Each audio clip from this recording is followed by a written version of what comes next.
So, hello and good morning. Good Jaideep, morning, Sarfaraz. thanks for joining us. And We are here to discuss your book, Ramrao. I have a copy, uh, which I read in English. Wow, thank you. And looks like you have recently translated into Marathi. Let's go through the ideas in which I think are very critical, but maybe a quick brief introduction what I know about you. You are a rural journalist, from P. Sainath School of Thought. You are a core member of Pari Network, and you're based out of Nagpur. So, Jaideep, would you want to add more to this? Well, I think I began as a rookie cub reporter way back in '96, and I've reported on almost every single beat that a cub reporter is supposed to. So I reported on crime, I reported on local politics, civic issues, cultural issues. I was a cricketer, so I reported earlier on cricket as well. And then, but my calling, I think I finally, my interests have always been small towns, rural economy, because growing up in a city like Chandrapur, all my batchmates and classmates came from that background. So forests, uh, agriculture, rivers, those have been not alien to me. Um, and when I got the KK Birla Foundation Fellowship, Media Fellowship in 2000 to look at what happens to people who are displaced by development projects. That was a time when the development versus displacement debate was, you know, very thick in a sense that Narmada Bachao Andolan, all over the country, the discussion around who owns the resources, who is the custodian of forests, all that was, very important because it was a post-globalization critical phase. So I looked at that. While I was reporting, I was traveling across the country to look at what happens to people displaced by development projects. I realized that people also migrate. People migrate for 6 months. And why? That's because our agriculture is mostly rain fed, and for 6 months, people have no work in the countryside. So that brought me, and 95, 96, Sainath's book on uh, poverty, Everybody Loves a Good Job, just come out. It was my first kind of an important reading into the countryside and its different issues.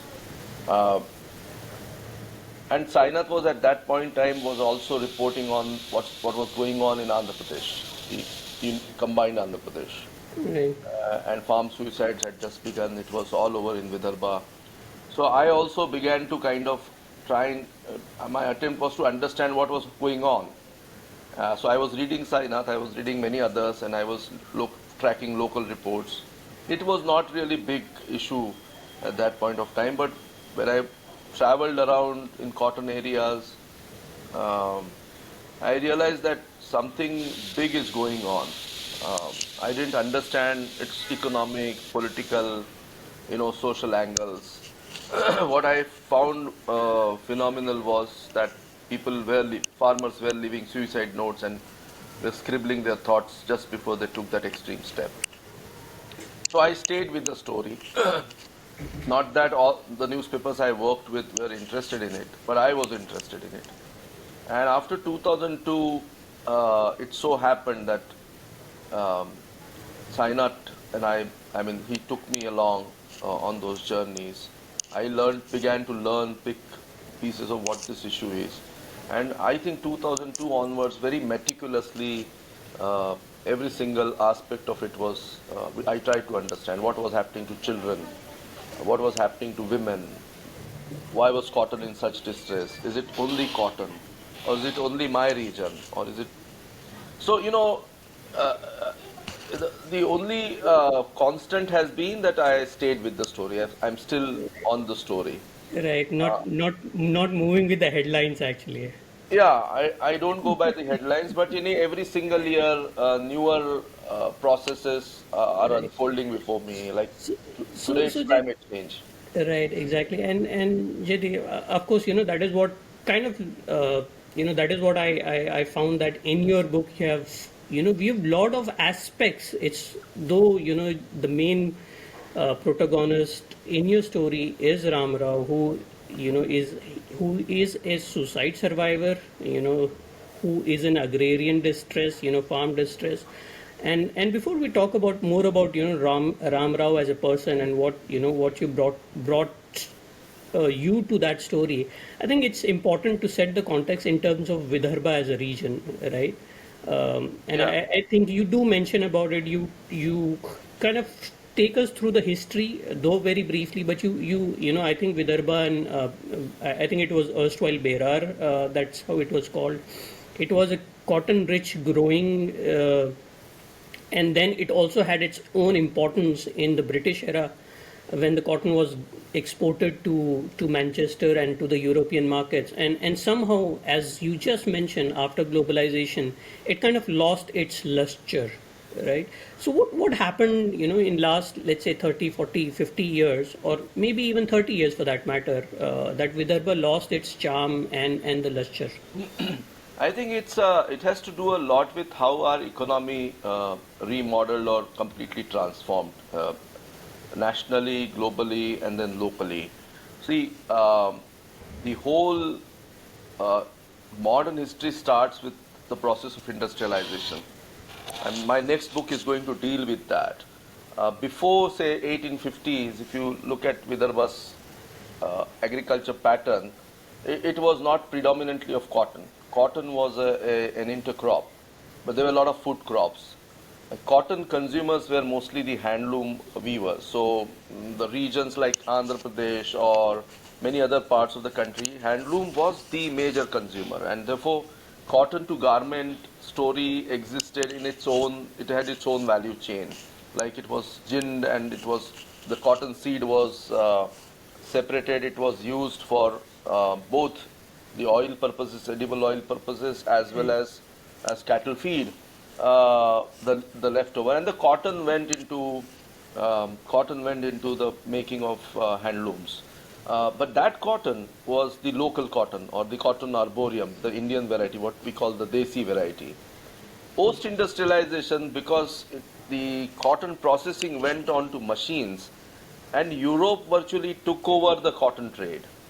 So, preceding 2000 years, India remains the supreme, player in cotton, silk, and the muslin of Dhaka, and all those glorious stories.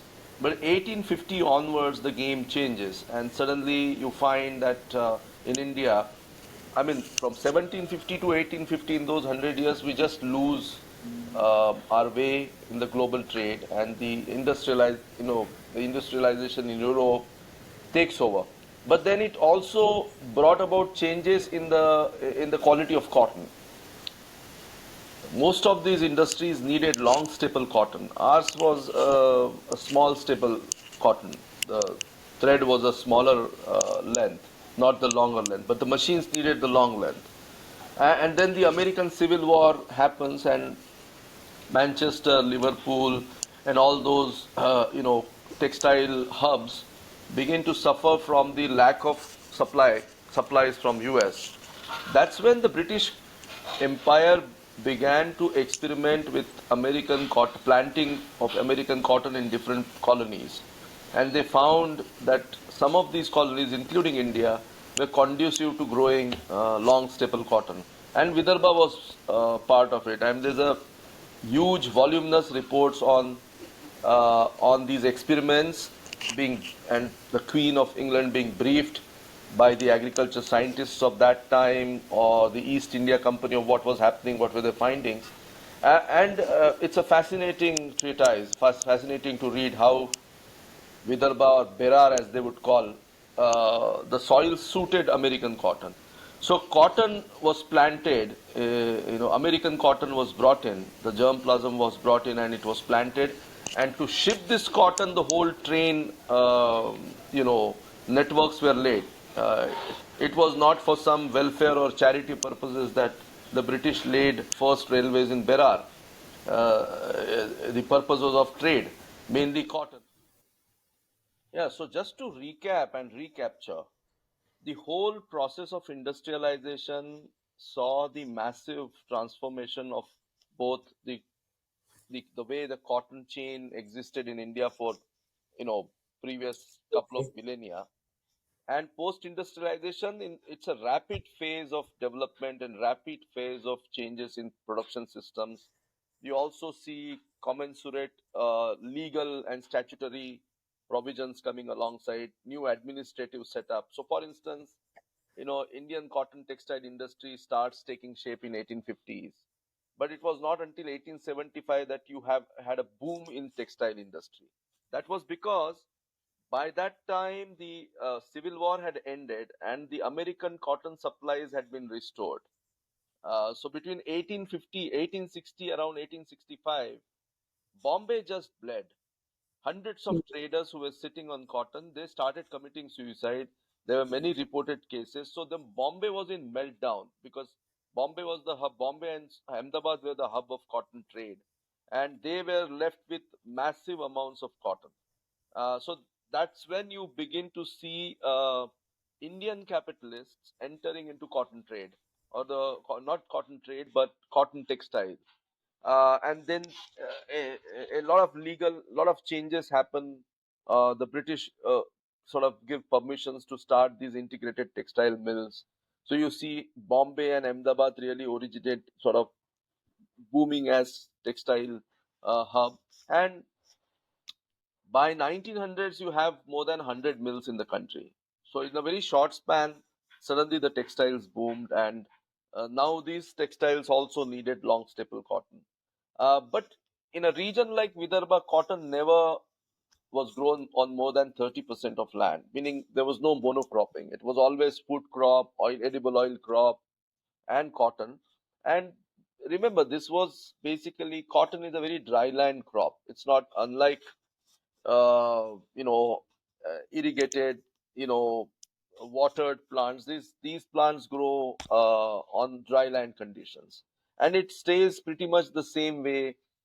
Post independence, you see more and more American cotton being grown because Indian textiles now needed more and more cotton.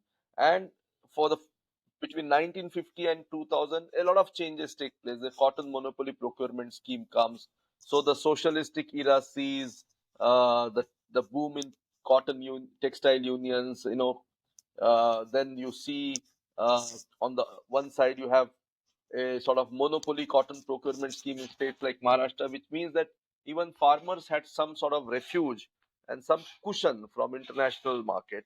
All that changed post 1991 and more realistically post 2000.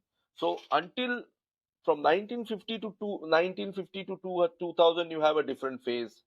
1850 to 1950, you have a different phase. So you see the hundred what existed for 2000 years suddenly changed in 100 years, and what existed in these 100 years suddenly changed in 50 years, and now what existed in the 50 years is changing almost every 5 years. So you're seeing rapid economic production system transformations happening. Suddenly the BT cotton comes up, the genetic engineering comes up, a new kind of germplasm is on the field. So production systems are faltering. You have a new globalized value chain where you don't know who your buyer is. It is ginned somewhere, it is spinned somewhere, it is the garments. I mean the cloth is manufactured somewhere else, and power looms also took over. So what was integrated in terms of textile chain became more and more disintegrated. And in a region like Vidarbha, where textiles mills integrated textile mills did exist for almost 100 years, they all collapsed. So the textiles and the power looms made sure that the handlooms were knocked out, and post globalization processes which led to disintegration of the integrated textile mills, which were really the cotton users, that ensured that the integrated textile mills were knocked out. And the power looms, you have power looms in certain towns, and power looms dish out cloth, millions of meters of cloth every year at a very cheap price.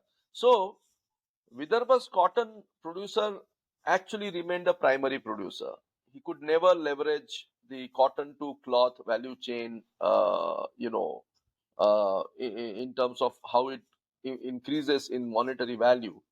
Uh, and because it's an assured rainfall region, though it is a rain-fed region, it is an assured rainfall region. It the the state never cultivated or harvested water to make sure that the irrigation facilities are available. And you have to then zoom out and see the politics of Maharashtra after 1960. The planning or the thrust of the planning was more on the drought prone regions, which is nearly a third of the state, and rightfully so. Those regions were traditional drought and poverty regions, drought prone and poverty regions, central Marathwada, western Maharashtra's drought prone region. So the focus of spending money for assured irrigation was on Krishna Delta or Krishna River basin, not so much on Godavari, which remains Maharashtra's mainly. So it is all intertwined.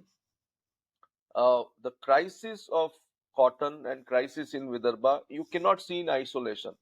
You can see it in the pre-independence industrialization processes, post-independence planning structures. I'm not faulting it. I'm saying that one led to another and then created a situation where post liberalization farmers were completely clueless and completely cushionless, and so the shocks were such that they had now you had to spend more money on education for your children.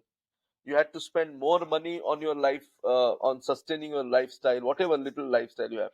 You spend more and more money on health expenditure, because after liberalization, privatization of health, privatization of education, privatization and commercialization of agriculture inputs industry, all these policies and all these impacts were so sudden and catastrophic, that therefore this leads to one of the symptoms that uh, kind of defines the crisis, or that is suicides. But you have to also see how people have been migrating, something that we saw during the COVID lockdowns, that nearly 30 to 40 million people were walking back home on the streets of India almost every year, right? Who were they, or who were they? They were basically farmers trying to escape hardships back home, lack of opportunities back home, and a tremendous, tremendous crisis in agriculture. It's not really sustaining them, and it still employs or still weathers almost 65% of Indian masses who don't demand jobs. Just imagine that you remove agriculture and people start demanding jobs. So the 3 crore unemployment figure that you have, 30 million, that would double up. It would be 300 million tomorrow. So that's the context in which you have to locate the story of Ramrao. Frankly, Ramrao, I did not decide uh, anything that Um, see, I wanted, deep down my heart, I wanted to tell the story of my region. I felt that there was a story that needed to be told, because we were all reporting 1,000 word, 2,000 word stories. I mean, hundreds of stories that I've done. They're all on the internet and one can read those, but they don't explain things. The newspaper journalism is that these are isolated stories. They don't explain things in totality. And in many workshops and conferences and talks where get invited, I realize that people somehow feel that these are all very isolated things. So you fix this and you'll fix the whole thing. And somehow I felt that uh, it's a very naive way of looking at a gigantic crisis like this. And it's also very frustrating to see people come up with flimsy and funny solutions in their mind and say, okay, we do this and we fix this. It's like the classic Queen statement, if they don't have uh, bread to eat, why don't they eat cake?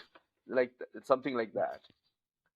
It's an extremely complicated. So there was a realization in my heart that I need to do this story, and because there are many interesting processes that I've seen in 15, 20 years of how the governments tried to approach the issue, how the civil society tried to approach the issue. I've seen many good, well-meaning people leave their jobs and take a plunge into farming out of some romantic idea, and then end up frustrated more and more. All that I've seen. Hundreds of reporters have come to my region, and I've sort of supported and gave contacts. I've helped them with whatever way I could. There was a time when we had the floods of reporters coming from other parts of the world as well to look at what was happening. Uh, but in this whole thing, there was a lot of panditry. There's a lot of do this, do that kind of a thing. And I, for a very middle class citizen, I wanted to tell a story, and through the story, which is not boring because it's a somber subject, as you rightly said. And I didn't want to write about death. See, the story of the farmers is not about death. That's an unfortunate culmination of a lot of things. And I must give that caveat that some people who are who will watch our show, should, even remotely, if they are distressed, they should seek out the counselor's help. That's outright. You can avoid a certain distressing situation. You can overcome that. So the story had to be about life. Uh, I remember, Sarfaraz, I remember one event where the computer introduced me as a scholar researching death, and I asked myself, "Oh my God, what a have I ended up becoming a scholar of death?" I mean, that sounded so. I was very upset and very embarrassed as well. So I wanted to tell the story of life. And when I met Ramrao for the first time, as I start my explain that it was a day or two after he returned to his home from hospital, my first worry was that he should not slide back into the same. So I was talking to him constantly, meeting him constantly, because he was depressed, he was sad, and he could have taken his life again. So my and he was not taking medicines, he was not seeking out counselors, because there are no counselors. It's the typical. He was absolutely isolated, alone, and lonely. So my interactions with him started on that note.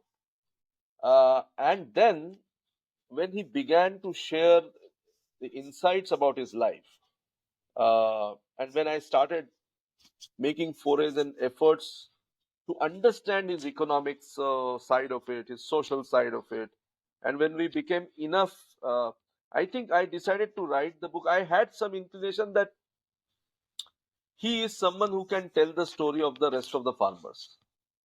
I could have picked up anybody, but I decided because Ramrao typically typified a Vidharbha farmer, not caste-wise, but land is 5 acre land, daughters, typical health problems, and he has survived the suicide probably to tell his story. Uh, and he farms, That's the most important. He doesn't leave it. So decided to spend time with it. I was not. It was only after his son-in-law died, I think at that point of time, I thought, I think I need to tell his story, and so I began to I was asking him for permission. I said, Ramrao, allow me to write a book on you, and he thought that I'm joking. Uh, he has a sense of humor, and he says that he would then tell me that then you want me to die again so that you write a story. मजाक में बात करता था कि मग तर मले मरावं लागन मग तर मले मरावं लागन भाऊ. So I said, no, you don't need to die. You have already, your part of you has already died, and a part of you has come alive. It is a rebirth. I think I want to tell. And then I explained to him why this is important. See, because I needed his permission. I would not have been able to go deeper into his life, and then breaching the privacy, understanding everything. There are certain things that by choice I did not write, uh, because of it was a choice I made, an editorial decision I made, that this is what I don't need, this is what. But for the full scope, I needed everything to be known. uh, and that's how it happened. And so it was a the structure slowly came. Every year becomes structure, sort of a chapter in his in the book. It's like an abridged version of what happens in 12 months. But there was towards the end, I decided to follow the entire cycle, right from sowing. I was following him, but I in 2018 I decided I'll start from the sowing, and I'll watch every single step of his choices of buying seeds. I'll go with him. So I was after him. Said, if you're going to buy seeds, just let me know a couple of days before I'll come over. Or I would call him every day. Says, have you decided when you're going to be sowing seeds? And he says, Abhi Mruga Nakshatra chalu ho raha hai. And then a day before 9th of June, he calls me and says, we're starting tomorrow. Come over. And I said, what time? He said, come as early as possible. And so instead of next day, I went to Pandarkoda at night, stayed there, and early morning I reached to see the whole thing. Yeah, it's the whole excitement of beginning of a new year. It's like a marriage, it's like wedding. तो ऐसा वो धीरे धीरे बनता गया, और मुझे लगता है कि उसकी जीवन की जो कहानी है वो अपने आप एक्सप्रेस करती गई, मुझे कुछ नहीं करना पड़ा। इसलिए आपने देखा होगा, I can't, because it is Ramrao story. Professor M S Shriram, who teaches at expert of microfinance, teaches at Center for Policy in IIM Bangalore. He said this book only misses out on microfinance aspects, and I said I could not have done anything because Ramrao's wife had micro finance loans, but Ramrao, in my 5 years, 6 years that I spent with him, he did not go for microfinance. He was he had other loan burdens. But I do touch upon the microfinance aspect in the narrative. Yeah, so again, there is a variety of stories that you see. The farm widows in the typical feudal society suffer from a lot of backlash from the in-laws. So I saw that as well. But so the thing is a multifold the problems of a farm woman farmer whose husband is no more. She has to confront many things.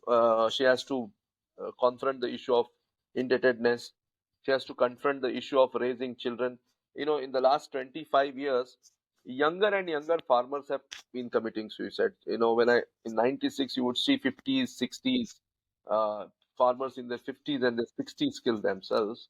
But if you see now, the average age would be 27, 28, 29, 30. Very young farmers. So naturally, they are left behind. They leave behind their near and dear ones, children in their teens, early teens, or even some of them are infants like Yogita Shende. I remember her husband committed suicide. She had a 6-month baby and she had a 3-year-old child. So that young. So if the in-laws are very supportive, or if there is a family support in terms of maternal, there's a brother who is supporting, or if there is a distant relative who is supporting, I think they tend to do better. uh, the women tend to do better, but it takes time. It really is a gradual process. The healing takes place at time. The women uh, begin to take charge of the farms if they can. Otherwise, the first battle is really for the land. Many women have been driven out after like Alakya, for instance, Ramrao's daughter. Ramrao's daughter had to leave her home because the in-laws would not. The immediate After the mourning period is over, the immediate worry is, will she walk away with family land? And so Alakya also typifies a lot of problems that farm widows face or women farmers face. Uh, but then I also saw a lot of women resurrecting their lives, rekindling their lives. I can go on naming them: Saraswati Ambarwar, or Ujwala Petkar, or Aparna Malikar, hundreds of them. One of the farm widows, one of the women farmers, her family saw 3 brothers and their father commit suicide in 4 years. There were 4 men. Her husband was the eldest brother. So the father dies, then her husband dies, then the second brother dies, and the third. All in the span of 4 years. because they were indebted by miles. I mean, the debt on the family was huge. And then this woman steps in. She first makes sure that the wives of the other two brothers, younger to her husband, they are taken care of. So she requests them to go back to their maternal homes, and that she will send food or whatever can, because they were really young and they had younger children. She packed off her own son and daughter to her brother's home for education and said, "Don't bring them here." And then she confronted all this storm alone with with a bunch of farm help, and decided to sell half the land to repay the debt. I think she consulted local financial experts. She consulted her brother, her father, of if this is the loan, if these are the assets, what is the best step forward.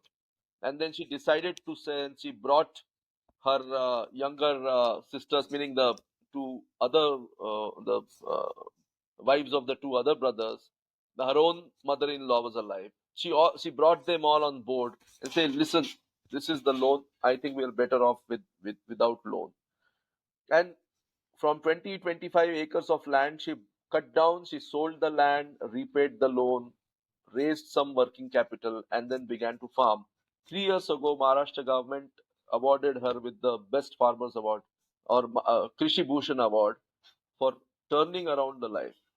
And I've stayed in touch with. I've seen, now her daughter is married, son has become an engineer, and she is managed to educate the other kids. The wives are back in the family, and it's a very overwhelming story. And I would write about it in some other, because I think there are many stories, gender stories, or the female side of the story that has to come out. So at some point of time, probably, I don't know, I can't repeat the same narrative. It has to be something else. But there will be a female protagonist. There are hundreds of them around. But I'm very glad, Sarfaraz, that you read the book and you thought about having this conversation, although it got delayed. But I think now that the Marathi version is out, and by the way, Tamil version is also out. Tamil also, there are two. It's been translated in two languages so far. Uh, Hopefully, it will come in Hindi as well sometime this year.